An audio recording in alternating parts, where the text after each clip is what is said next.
लो, राजकुमार शुक्ल। इन्होंने महात्मा गांधी को कहा कि बिहार में बहुत समस्या है, खास करके चंपारण में। कहां पे? अब महात्मा गांधी को उन्होंने क्या किया, चंपारण आने का न्योता दिया। तो महात्मा गांधी कहेंगे ना वो अगले साल आएंगे, अभी नहीं आएंगे। कब आएंगे? अगले साल आएंगे, अभी अभी हमारा कोर्स बाकी है। तो महात्मा गांधी पहले सोच समझ के विचार कर लिए कि आखिर क्या है। तो पता चला वहां का कलेक्टर धमकी दिया है कि नील की खेती करो, और अगर इसके विरोध आंदोलन करोगे ना तो मुकदमा लाद देंगे। अब नील की खेती जो थी 20 कट्ठा जमीन पर 3 कट्ठा पे, यानी 20 कट्ठा जमीन पे 3 कट्ठा पे क्या बोला था, इसलिए इसे 3 कठिया प्रणाली कहा गया। क्या कहा गया? 3 कट्ठा। तो 3 कठिया प्रणाली क्या कहा गया, बोला गया। तो महात्मा गांधी ने इसकी सारी लीगलिटीज की जांच कर लिया कि छोटा सा मैटर है कि जब आपको नील, अच्छा नील के साथ क्या था कि जर्मनी में ना आर्टिफिशियल नील की खेती हो गई थी। किसकी खेती? नहीं तो नील का पौधा होता है, उसको पीस के रंग बनाया जाता है, बड़ी झमेला का काम है, वो भी अच्छा चढ़ता नहीं है। लेकिन आर्टिफिशियल नील तो फटाक से चटकार चढ़ जाता है। तो अंग्रेज जबरदस्ती बोआ रहे थे, लेकिन खरीदते उतना मन से नहीं थे। तो खेत भी बर्बाद हो जाता है। जहां नील की खेती कर दीजिएगा ना, वहां 3 साल तक दूसरा फसल नहीं होगा। तो अंग्रेजों भारतीयों को डबल लॉस, एक खेत बर्बाद हो रहा है, दूसरा पैसों नहीं देता था, सब औने पौने पैसा दे देगा। पता चला कि 500 रुपया लागत लगाए तो 100 रुपया दे देगा। तो उसका खेत भी बर्बाद हो रहा है और पैसा भी बर्बाद हो रहा है। अब महात्मा गांधी जब सारी लीगलिटी जांच कर लिए कि आखिर क्या एक्शन लेगा, जब सब पता चल गया तो उन्होंने कहा कि चलो हम तो कानूनी लड़ाई लड़ लेंगे और किसी गाइड को ले लेते हैं। तो राजेंद्र प्रसाद को ले लिए। कहा क्या चल रहे हैं? क्या चंपारण चल रहे हैं? छपरा जिला में है, हम हुए के हैं। उस समय छपरा बहुत बड़ा हुआ करता था। चंपारण तो जीरादेई के थे कौन? राजेंद्र प्रसाद। कह रहे हमारे बगले का जिला है, चलिए। तो राजेंद्र प्रसाद भी चल दिए और अनुग्रह नारायण सिन्हा चल दिए। कौन चले गए? अनुग्रह नारायण सिन्हा।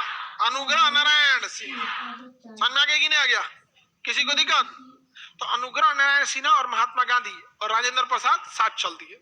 अब महात्मा गांधी ने कहा अनुग्रह नारायण सिन्हा को, एक काम कीजिए, आप जाइए गांव वालों को कहिए कि आंदोलन के लिए बुलाया जाए। गांव वाला डरे, अहिबे नहीं किया। कहा हम नहीं आ जाएंगे, यहाँ बवाल हो जाएगा, डीएम केस मुकदमा कर देगा।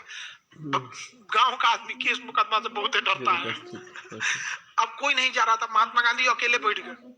10-15 आदमी आया, गोड़ दबा के महात्मा गांधी के बगल में बैठा था, हवाई चप्पल उतार के कि अगर पुलिस आएगी ना तो चप्पल हाथ में लेंगे और भाग जाएंगे यहाँ पर। तो महात्मा गांधी थे तो डीएम लेटर भेजा। तो महात्मा गांधी ने लिख दिया कि हम इस चीज के विरोध के लिए आए हैं, आप हमारा विरोध के लिए ज्ञापन सौंपिए। इंग्लैंड के कानून में इस जगह पर इस धारा में लिखा है कि हम शांतिपूर्ण ढंग से विरोध प्रदर्शन कर सकते हैं और आप हमें सुरक्षा दीजिएगा। डीएम हड़क गया, अरे भाई ये आदमी कहां से आया? यहाँ से निचवा लिख दिया बैरिस्टर फ्रॉम इंग्लैंड। डीएम का हालत खराब हो गया।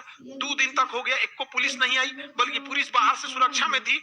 गांधी जी हल्ला करा दिया, मारने नहीं है, सुरक्षा में है। अब बिहार का आदमी रुकने वाला है, सुरक्षा करिए हो। चंपारण सत्याग्रह पहुंच गया, गांव का आदमी पूरा यहाँ पे भीड़ लगा दिया महात्मा गांधी को। अंग्रेजों के सामने इतनी भयानक भीड़ लग गई। महात्मा गांधी ने कहा कि तुम लाठीचार्ज कैसे कर सकते हो। महात्मा गांधी सबसे आगे चले गए और इंग्लैंड उन लोगों को पता चल गया, पुलिस वालों की, भैया बैरिस्टर है। पुलिस वालों से पूछिएगा, वकील से नहीं भिड़ते हैं। पुलिस वालों वकील से नहीं भिड़ते। रीजन क्या है? पुलिस को ड्यूटी कभी यहाँ लगेगी कभी वहां लगेगी, और वकील को वहीं रहना है। और जज पहले वकील का ही सुनता है।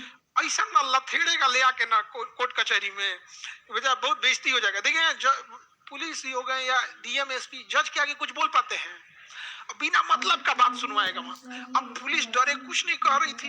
अब क्या करे यहाँ पर? अब पुलिस का एकदम हालत खराब। अब पूरे लोगों से महात्मा गांधी ने कहा कि यहाँ डट के रहना है तब तक जब तक ये कानून डीएम वापस न ले ले।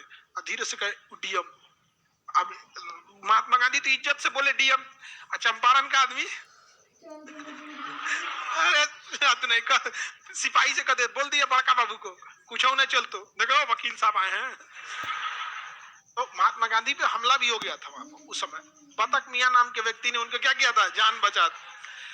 तो उन्होंने बाद में भीड़ भाड़ में हो जाता है ये सब चीजों को, महात्मा गांधी के साथ बाद में डीएम को झुकना पड़ा और महात्मा गांधी का के द्वारा चलाया गया यह आंदोलन भारत में सफल हो गया।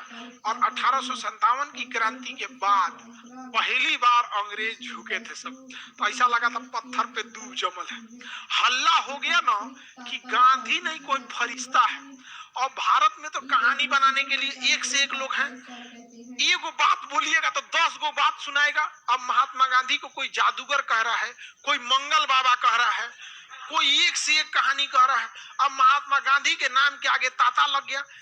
ये आपका रविन्द्रनाथ टैगोर ने गांधी जी को महात्मा की उपाधि दे दिया, कहा कि आदमी नहीं है महात्मा है। समझ आ गया कि नहीं आ गया? जादूगर कहा गया इन्हें, मंगल बाबा कहा गया इन्हें। आइंस्टीन ने कहा कि आने वाले कुछ सालों में शायद ही कोई विश्वास करे कि ऐसे हाड़ मांस के शरीर वाला व्यक्ति भी इस धरती पर आया था।